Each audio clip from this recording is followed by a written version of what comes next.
And when it comes to President Joe Biden and Vice President Kamala Harris, who of course is the presidential nominee at this point, there's nothing that they can do to regain your trust, right? You said they didn't reach out to you, or what? Tell me exactly what is your complaint against them? Yeah, I mean, I didn't get the attention of them personally, or people who are close to them. I mean, we led and supported the uncommitted movement for a reason, because of his foreign policy. How's he handling the situation in the Middle East? And we asked multiple times that they should change the course, but nothing happened. We did not vote on committed because of his poor speech skills or his mental and physical incompetency. For some people to change their view after he stepped down, that was not the reason. But Kamala Harris is still going in the same path, and nothing was addressed. We didn't see any change, so it's very hard to just go back to support when we put a condition, and that condition and term hasn't or have not been addressed so far by them. Is it basically because Vice President Kamala Harris has not asked forcefully enough for a ceasefire between Israel and Hamas? Boy, oh boy, oh boy, oh boy, oh boy. We got to talk about more bad news for Kamala Harris, okay? Because it seems as if she has been betrayed by a Democrat mayor out of Hamtramck, Michigan, by the name of Amir Ghalib, because he has come out and endorsed Trump, calling him a man of principles. Now, why is this a big deal? In fact, this is a massive deal. This honestly might be the biggest news of the day. Well, it's a big deal because this city has an all-Muslim city council. And the reason why, most likely, is because that city is made up of a lot of Muslims, okay? And the assumption is that the Muslim vote is going to go towards Kamala Harris. But you have a whole lot of people who are uncommitted that happen to be Muslim due to their dissatisfaction with the Democrats and how they've handled the war between Israel and Hamas, right? They're mad and they're upset that Joe Biden nor Kamala Harris could fulfill their promise of bringing that war to an end, getting a ceasefire. And because of that, they are basically threatening to withhold their vote from Democrats. But nobody expected for a Muslim mayor, who's also a Democrat, to come out and to endorse Trump, right? At best, you would expect for somebody like him to say, well, I'm going to stay out of it, right? I'm not going to endorse Kamala. I'm not going to endorse Trump. I'm just going to sit it out. No, he's saying, I'm endorsing Trump. Another very public presidential endorsement grabbing headlines across the country today. This time, it's coming out of Metro Detroit. That's going to top our noon show this afternoon. Good afternoon, everybody. I'm Jason Colthorne. And I'm Rhonda Walker. Thank you for joining us. Over the weekend, Democratic Mayor of Hamtramck, Amir Ghalib, he announced that he is endorsing former President Donald Trump despite disagreements with him over the years. Let's get to Sean Lay. He joins us now live from the Hamtramck City Hall. Sean, what more have you learned? First thing this morning, I asked the mayor to speak with us. He will be speaking with us in just a bit. I want to know more about leading to this endorsement of former President Trump here in Hamtramck. Now, he is a Democrat, the mayor, and this is a Muslim majority community he is leading. People walking by, at least 10 so far, they don't want to be on camera, but they say they fully support the mayor's endorsement. They say they fully support former President Donald Trump. So here's what we know so far about what made the mayor leading up to the endorsement. It was a meeting with Trump just a few days ago. We talked about possibilities of getting the people to support him. Hamtramck Mayor, Democrat Amir Ghalib, speaking to Hamtramck residents on this Facebook video he posted last week after meeting with former President Donald Trump when Trump was in Flint. He says the former president asked for his endorsement.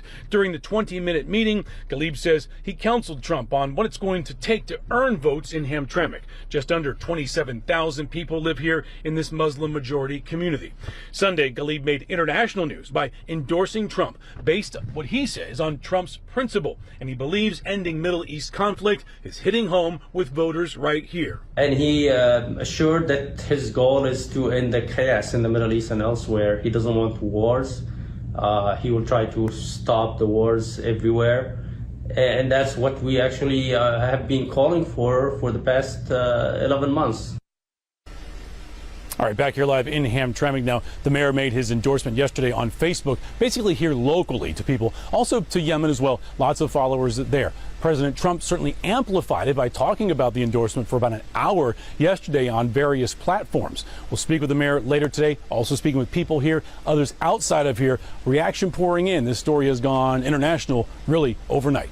Yeah, so you seen that, you heard that. Okay, so I love this story for multiple reasons. Okay, I think the main reason being it really shows the difference between the modern day Republican Party, the America First movement, versus the modern day Democrat Party, which is the party of war. Okay, these people are bloodthirsty warmongers, and they have a really, really, really hard time hiding how much they love war.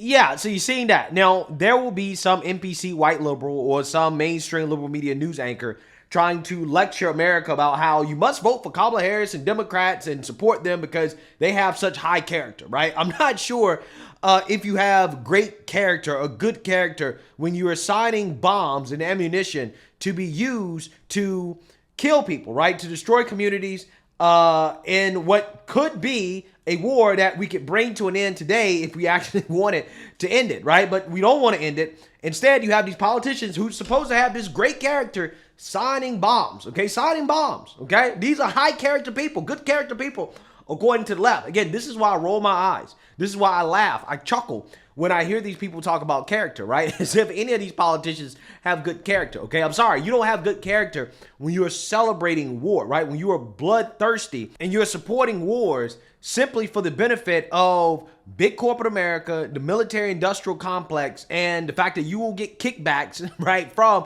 the taxpayer money that you're paying to these defense contractors, okay? And that ultimately ends up benefiting you. So yeah, again, don't lecture me about the character of these individuals.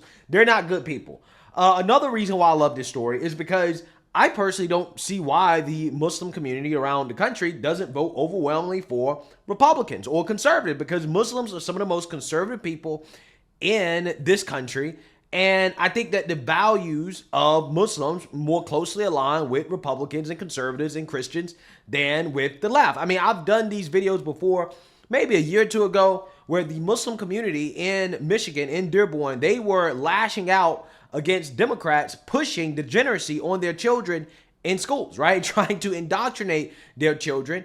And this was something they really didn't like, okay? And these Muslims were being called hateful, bigots, all this other stuff from the far left because they didn't want their children to get exposed to adult content in school. And furthermore, in my opinion, I think that voting for Trump is the only rational choice if you want peace. Because, again, you're not going to get peace with Joe Biden and Kamala Harris. Kamala Harris has come out here and promised that, hey, we're going to get a ceasefire. We're working tirelessly, right, every single day to get a ceasefire. But she hasn't got one, right? She hasn't got one. If she had the ability to get one, she would have gotten one by now, right? But she doesn't. She doesn't have the ability at all, okay? Or put it this way, she's not willing to do what she could do in order to apply maximum pressure to get a ceasefire.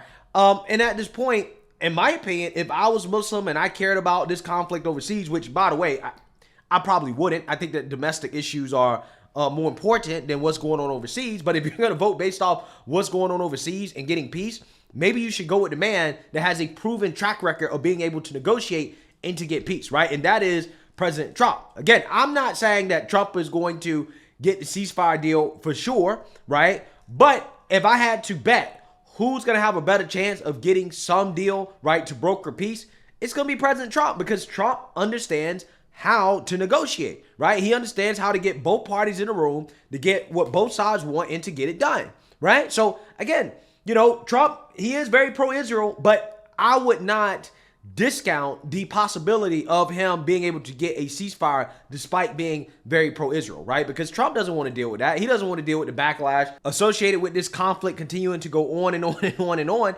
He probably wants to end it just like he wants to end the war in Ukraine.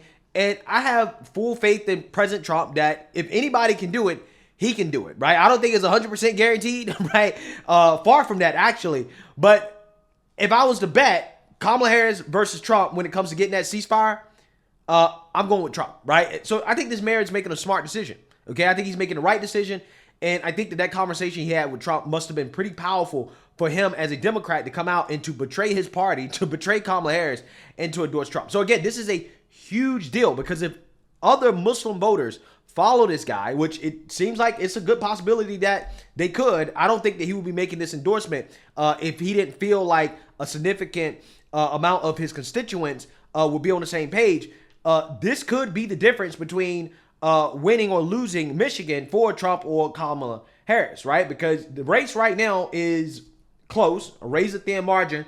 According to the polls, Harris is up 2.7%.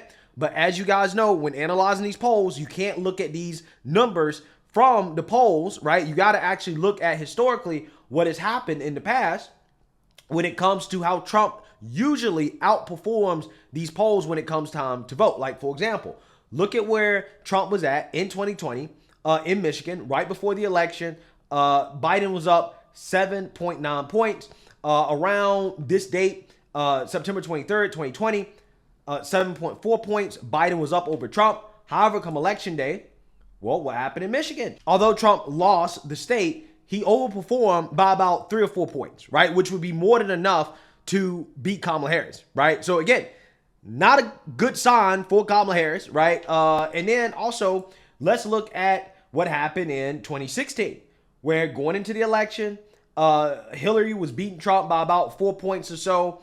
Around this date, okay, September 23rd, 2016, about the same margin, 4 points.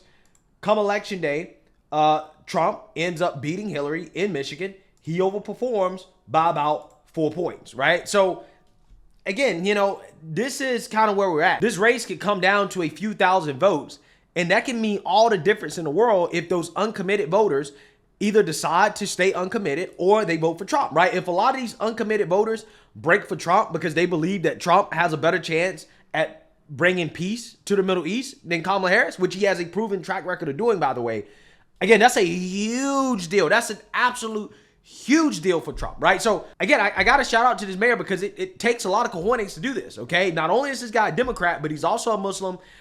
These people traditionally vote Democrat, and for this guy to come out and say, you know what, I'm voting for Trump, that's a huge deal. It probably means that a lot of people on the city council are probably voting for Trump. A lot of people in his community, which I'm pretty sure is tight-knit, they're probably voting for Trump. There's probably huge Trump support on the ground among the Arab Muslim community. And they're not all Muslims. There's also Christians as well, too. So among the Arab community in Michigan, there's probably huge support for Trump.